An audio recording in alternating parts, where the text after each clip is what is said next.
Qaynotam orqaga tiqsam xiyonat bo'lmaydi deb shunaqa tiqdi. Ko'zlarim kosasidan chiqib ketay dedi. Keyin men: Assalomu alaykum aziz obunachilar. Bugun sizlar uchun yana bir yurakni titratadigan, hissiyotlarga boy hikoya tayyorladim. Videoni oxirigacha tomosha qiling, sizni albatta og'ziga tortadi. Marhamat, boshladik. Men 33 yoshdaman. Hayotim hamma ko'rgancha sokin, tinchlik tuyuladi. Lekin ichimda yillar davomida yigilib qolgan bo'shliq, ayollikka bo'lgan soginch, yurakda asrab kelgan hislar bor edi.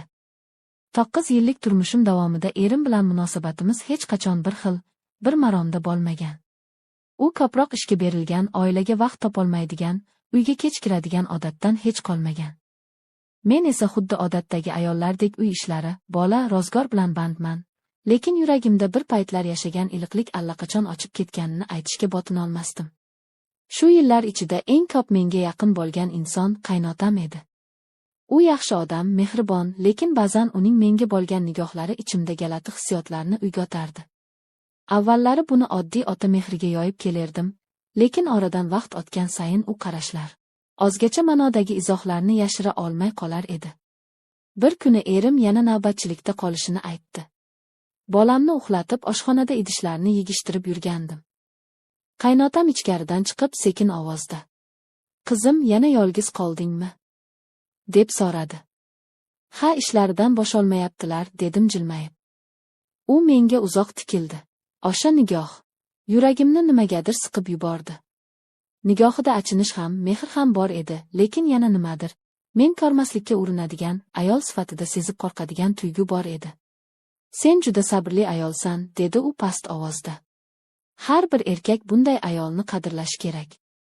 Men jilmaydim, lekin ichimda noqulaylik uyg'ondi. Biror yomon niyatni ko'rmagan bo'lsam-da, o'zimni u bilan bir xonada qolganda galati sezardim.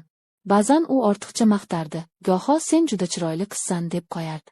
Bularning bari menga qiyin ta'sir qilardi.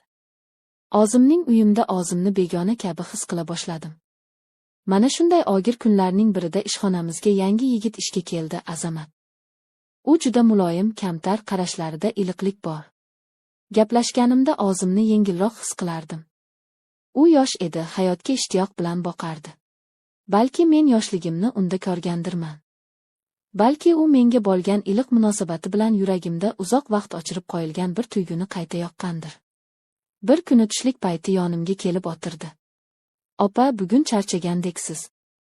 Yaxmisiz?" dedi. Shu oddiy savolning o'zi meni erim yillar davomida ko'rmagan darajada ko'proq e'tibor bilan o'rab oldi. "Yaxshiman", dedim jilmayib. "Uy ishlari, bola, o'sha". U menga diqqat bilan qaradi. "Siz juda kuchli ayolsiz. Atrofdagilar bilmasa ham seziladi." U gapirgan sari yuragimda nimadir o'zgarar, nimadir uyg'onardi.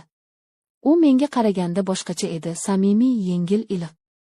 Men ham bilmasdim, bu his nimaning boshlanishi, nimaning davomiyligi edi.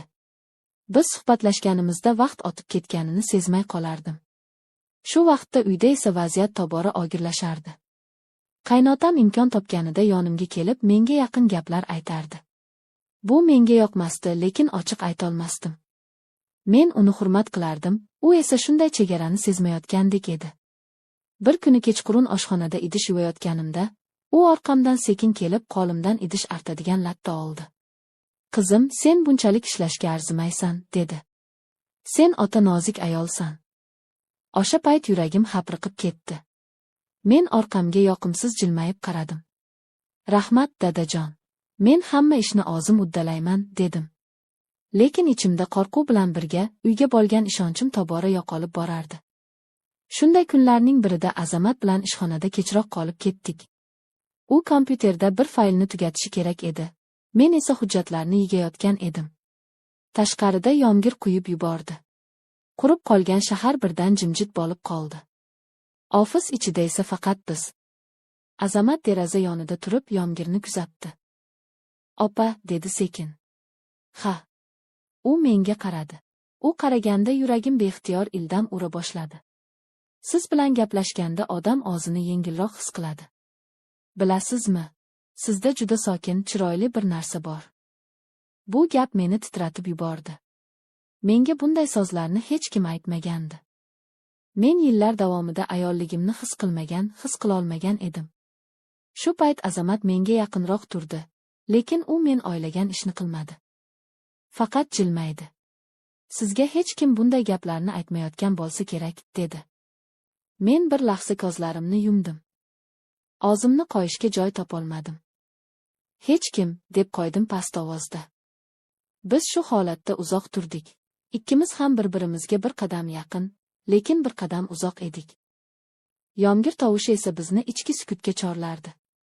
Ertasi kuni qaynotam yana o'sha noqulay nigohlar bilan qaradi. Ayol sezgisi hech qachon adashmaydi. U mendan ko'proq narsa kutayotgani ravshan edi. Men esa borgan sari undan uzoqlashardim. Uy menga torlik qila boshladi, ichimda esa ayollik ovozi tobora balandlashar edi. Bir kechasi uyga qaynotam erta kirib keldi. Men o'sha payt yashiklarda joylashayotgan edim. U yonimga kelib sekin ovozda: "Qizim, nega bu qadar xafa yuribsan?" "Men hammasini sezaman", dedi. Men biroz orqaga chekildim. "Hammasi joyida, dadajon." U chuqur xo'rsindi. "Sen baxtli emassan. Men buni bilaman. O'g'lim seni qadrlamayapti. Men seni qadrlayman." Shu gapni eshitganimda yuragim muzlab ketdi. U menga qo'lini cho'zmoqchi bo'ldi, men esa o'zimni tortib oldim. "Dadajon, bunaqa gaplar kerakmas", dedim qat'iy ohangda. "Men sizni hurmat qilaman, lekin chegaradan oshmang." Qaynotam jim qoldi. Ko'zida xijolat ham, iztirob ham bor edi. U hech narsa demay chiqib ketdi. Men esa o'sha kecha yiglab uxladim. Uy meni qo'rqitar, ichimni bo'shatib yuborar edi. Ertasiga ertalab ishga borishim bilan Azamat yugurib chiqib oldimga keldi. "Opa, rangi o'zgargan-ku. Nimadir bo'ldimi?" Men jilmayishga majbur bo'ldim. "Hammasi yaxshi." "Yaxshi emas", dedi u, "sizning ko'zlaringiz bugun gamga to'la." Bu gap meni larzaga soldi. Men biror marta o'zimni kimnidir ko'zidan oqishiga ruxsat bermagan edim. Lekin Azamat, u meni ko'rardi, tushunardi. O'sha kuni tushlikda biz ko'proq gaplashdik. Men unga boshimdagi og'irlikni, zerikishimni, yolg'izligimni aytmadim, faqat umumiy gaplar qildim. U esa har gapimni diqqat bilan eshitdi. Men o'zimni qadrlangan, ko'rilgan, tushungan ayoldek his qildim. Kunlar o'tgan sari bu hislar kuchaya boshladi. Men Azamat yonida o'zimni ayol his qilardim. O'zimni ko'rkam, kerakli, mehrli his qilardim. U menga hech qachon yaqinlik taklif qilmagan, hech qachon ortiqcha qadam tashlamagan. Faqat ko'zlarida har kuni bir savol turardi: "Siz baxtli bo'lishni xohlaysizmi?" Bir kuni ish tugagach, biz yana kechroq qolib ketdik. Tashqarida yana yomg'ir yog'ardi. Biz deraza yonida turardik. Azamat sekin menga qaradi. "Opa, sizdan bir narsa so'rasam bo'ladimi?" "So'rang." "Siz hech qachon o'zingiz haqida o'yladingizmi? Boshqalarning emas, faqat o'zingizning baxtingiz haqida." Bu savol meni larzaga soldi. Men yillar davomida faqat boshqalar haqida yashaganman. Bolam, erim, qaynotam, uy, ish. Ammo o'zimchi? Azamat qo'limga ohista tegdi. Men qo'limni tortmadim. Bu qo'l men kutmagan, farq qiladigan iliqlikka to'la edi. "Siz juda kuchli ayolsiz", dedi u, lekin ba'zan kuchli ayollar ham suyanchiq istaydi. U mening qo'limni qo'yib yubormadi. Men esa o'sha lahzada yuragimni eshitdim, yillar davomida jim bo'lib kelgan, lekin hech qachon olmagan yuragimni. Men unga qaradim. U ham menga qaradi. Biz orasida hech qanday nojo'ya chegara buzilmadi, lekin yuraklarimiz bir-biriga yaqinlashdi. Men birinchi bo'lib boshimni pastga soldim. "Azamat, bu noto'g'ri", dedim sekin. "Baxt hech qachon noto'g'ri emas, opa", dedi u past ovozda. Men uning qo'lini asta qo'yib yubordim. Ammo yuragim uni qo'yib yubormadi.